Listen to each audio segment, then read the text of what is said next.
আসসালামু আলাইকুম। আজকে ইফতারে একদমই সহজ, সিম্পল এবং হেলদি একটা ইফতার করলাম। এটা যত তাড়াতাড়ি বানিয়ে নেয়া যায়, ততই কিন্তু খাবারটা হেলদি এবং স্বাস্থ্যকর। ১০ থেকে ১৫ মিনিটের মধ্যেই ইফতারটা রেডি করা যায়। আর আজকে আমি চিড়া দিয়ে একটা ডেজার্টের মতো করে তৈরি করলাম। এটাই মূলত সময় একদম কম লাগে, আবার খেতেও অনেক স্বাস্থ্যকর। এখানে ১ম এ চিড়াটা ভালো করে ধুয়ে নিয়েছি। আর আজকে চিড়াটা একদমই ভালো ছিল না।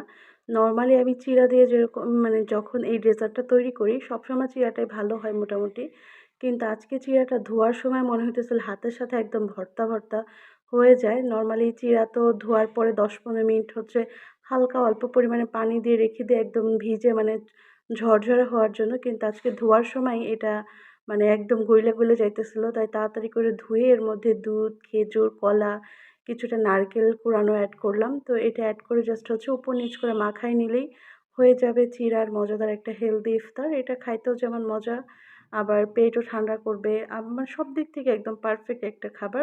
ভাজা পোড়া বাদ দিয়ে এটা একদিন এরকম একটা ইফতার তৈরি করে নেয়া যায়, তাহলে শরীর ভালো থাকবে আপনাদের, আমার কাছে মনে হয়। তো আমি হচ্ছে এটা আজান দিয়ে দিছে, পানি খেজুর খেয়ে তারপর শরবত খেয়ে এটা খেয়ে নিচ্ছি।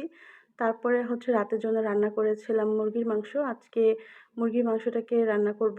আর তেমন কিছুই রান্না করছি না এর সাথে। মুরগির মাংসটা হচ্ছে এটা ফার্মের মুরগি ছিল, এইজন্য ভেজে রান্না করতেছি। ১ম এ হলুদ লবণ মেখে নিলাম আর এরপরে ভেজে নিব। কারণ এই ফার্মের মুরগিগুলা না ভেজে রান্না করলে না একদমই খাওয়া যায় না। তবে আমার কাছে অন্য সবাই বাইরের যে পাকিস্তানি সোনালি লাল মুরগি অনেক পছন্দ করে। আমার ফার্মের মুরগিটাই ভালো লাগে। এটা ভেজে রান্না করলে বেশ মজাই হয়। অনেকে অন্যভাবে নিতে পারেন। বাট যখন আমাদের বাসায় লাল মুরগি বা সোনালি মুরগিগুলা পাকিস্তানি যেগুলা, ওইগুলো রান্না করি আমি, ওইটার জাস্ট একটা পিস রান খাওয়ার পরে আমি আর কিছুই খেতে পারি না। এটা তাও মোটামুটি ২-৩ পিস খেতে পারি। ভাইজে রান্নার কারণে। আমার কেন জানি এই মুরগিটাই ভাল লাগে। অন্য মুরগিগুলো আমি ওরকম পছন্দ করি না। এটা আমার একটা বাজে অভ্যাসও বলা যায়। এটা অবশ্য অনেকেই খায় না, অনেকেই নাক সিটকায়, ফার্মের মুরগি পছন্দ না। কিন্তু আমার কাছে এই মুরগিটাই ভাল লাগে। অন্য মুরগিগুলো একদমই পছন্দ না। নরমালি মুরগির মাংস এমনিতেই আমার একটু কম পছন্দ। তারপরে এইটা আছে মোটামুটি তালিকায়। তো এখানে ভালো করে কষিয়ে ঝোল-টোল দিয়ে রান্না করলাম আর লাস্টের দিকে একটু ধইনা পাতা দিছি। ধইনা পাতা দিলে কিন্তু ফার্মের মুরগির মাংসের টেস্টটা অনেকটা এনহ্যান্স হয়। আবার ফার্মের মুরগি যে অনেকে বলে একটা স্মেল পাওয়া যায়, সেটা কিন্তু ধইনা পাতা দেওয়ার কারণে একদমই থাকে না। খেতে অনেক বেশি মজা হয়। আপনারা এরকম ধইনা পাতা দিয়ে ট্রাই করতে পারেন। তাছাড়া তো ধানিয়া চিকেন আছেই।